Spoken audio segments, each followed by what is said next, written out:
मेरे चाचा जी ने कमरे में बुला के अंग्रेजी वीडियो दिखा दिखा के मारा। बहुत मजा आया, शुद्ध दिन। हेलो दोस्तों, मेरा नाम रिया है। मैं अभी 22 साल की हूँ और क्या बताऊँ, लोग कहते हैं कि मैं थोड़ी सी हॉट टाइप की लड़की हूँ। मतलब मेरी स्माइल में वो बात है जो लड़कों को पागल कर देती है। और मेरी आंखें, अरे वो तो जैसे किसी को घूरती हैं तो वो पिघल जाता है। मैं गांव की रहने वाली हूँ लेकिन शहर जैसी स्टाइल रखती हूँ। टाइट जीन्स और टॉप पहनना पसंद है जो मेरी फिगर को और भी अट्रैक्टिव बना देता है। घर में सब मुझे प्यार से रिया बुलाते हैं, लेकिन कभी कभी लगता है कि मेरी ये अदा थोड़ी ज्यादा ही कामुक है। खैर, आज मैं तुम्हें अपनी एक कहानी सुनाती हूँ जो मेरी और मेरे चाचा जी की है। चाचा जी घर के बड़े हैं, स्ट्रॉन्ग बॉडी वाले, और उनकी आवाज में वो दम है जो किसी को भी अट्रैक्ट कर ले। कहानी थोड़ी मसालेदार है, लेकिन देखना अंत तक क्या मोड़ लेती है। तो बात शुरू होती है उस दिन से जब मैं घर में अकेली थी।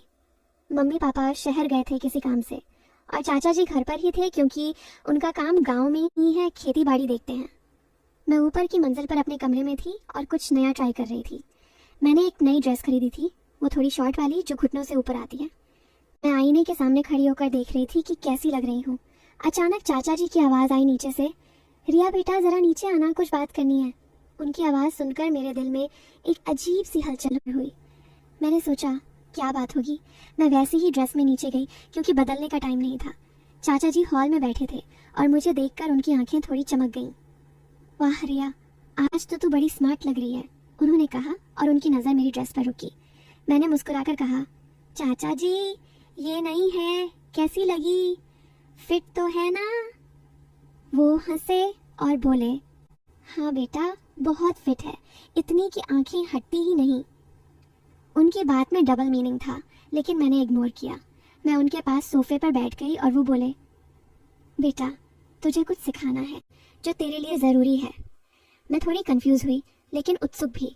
चाचा जी ने कहा, चल आज मैं तुझे अपना स्पेशल तरीका सिखाता हूँ जो मैं किसी को नहीं बताता। मेरे मन में ख्याल आया, क्या होगा? वो उठे और मुझे अपने साथ किचन की तरफ ले गए। किचन में?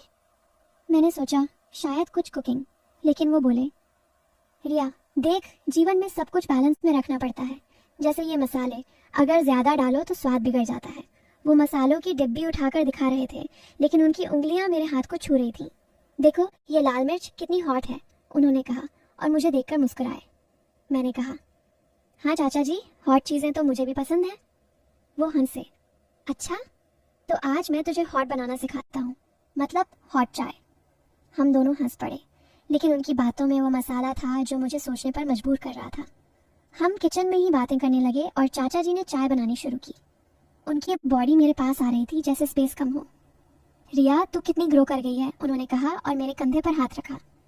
अब तो तू पूरी औरत बन गई है, मैंने शर्मा कर कहा। चाचा जी आप भी ना हमेशा ऐसी बातें करते हो, लेकिन अंदर से लग रहा था कि बात आगे बढ़ रही है। चाय बनाते बनाते बातें चलती रहीं। चाचा जी ने कहा, बेटा जीवन में कभी कभी चीजें गर्म हो जाती हैं, लेकिन कंट्रोल रखना पड़ता है। जैसे ये चाय उबल रही है, लेकिन ढककर रखो तो ठीक। उनकी आंखें मेरी तरफ थीं और मैंने कहा, हाँ चाचा जी, लेकिन कभी कभी उबाल अच्छा लगता है। वो बोले, सच? तो मैं तुझे और उबाल सिखाता हूँ, मतलब और रेसिपी। हमारी बातें ऐसे डबल मीनिंग वाली हो रही थी कि लग रहा था कुछ होने वाला है। चाय पीते हुए हम हॉल में वापस आए और चाचा जी ने मुझे अपने पास बिठाया। रिया तुझे एक राज बताता हूँ, उन्होंने कहा। मेरे दिल की धड़कन तेज हो गई। वो बोले, मैं तुझे कुछ स्पेशल ट्रेनिंग दूंगा जो तेरे शरीर को फिट रखेगी। शरीर? मैंने सोचा क्या मतलब? वो उठे और मुझे बालकनी की तरफ ले गए जहाँ शाम का समय था और हल्की हवा चल रही थी। ये एक्सरसाइज, उन्होंने कहा और खुद झुक कर दिखाया। उनकी शर्ट ऊपर हो गई और मैंने देखा उनकी स्ट्रॉन्ग बैक। तू ट्राई कर, बोले। मैं झुकी और वो मेरे पीछे आकर मेरी कमर को सपोर्ट करने लगे। ऐसे सीधा रखो। उनकी उंगलियां मेरी कमर पर थीं और लग रहा था कि टच थोड़ा ज्यादा है। चाचा जी ये तो बड़ा इंटेंस है, मैंने कहा। वो बोले, हाँ इंटेंस चीजें ही मजा देती हैं। बातें ऐसे चल रही थीं कि शाम से रात हो गई। हम डिनर बनाने लगे और चाचा जी ने कहा, रिया आज तू मेरे साथ कुक कर, मैं तुझे अपना सीक्रेट इंग्रेडिएंट बताता हूँ। कुकिंग में वो मेरे करीब आते, हाथ छूते और बातें करते। ये सब्जी काटो लेकिन सॉफ्टली, जैसे किसी को टच करो, बोले। मैं हंसी, चाचा जी आपकी बातें बड़ी सॉफ्ट हैं। रात का खाना खाते हुए वो बोले, बेटा रात में कभी कभी नींद नहीं आती, तब क्या करती हो? मैंने कहा, सोचती हूँ कुछ हॉट चीज़ों के बारे में। वो मुस्कुराए। अच्छा, तो कल मैं तुझे कुछ हॉट दिखाता हूँ, मतलब हॉट योगा। लग रहा था कि कल कुछ बड़ा होने वाला है। रात को सोते हुए मैं सोच रही थी, चाचा जी की बातें, उनका टच, सब कुछ इशारा कर रहा है। लेकिन अगले दिन सुबह उठी तो चाचा जी तैयार थे। चल रिया, आज ट्रेनिंग, बोले।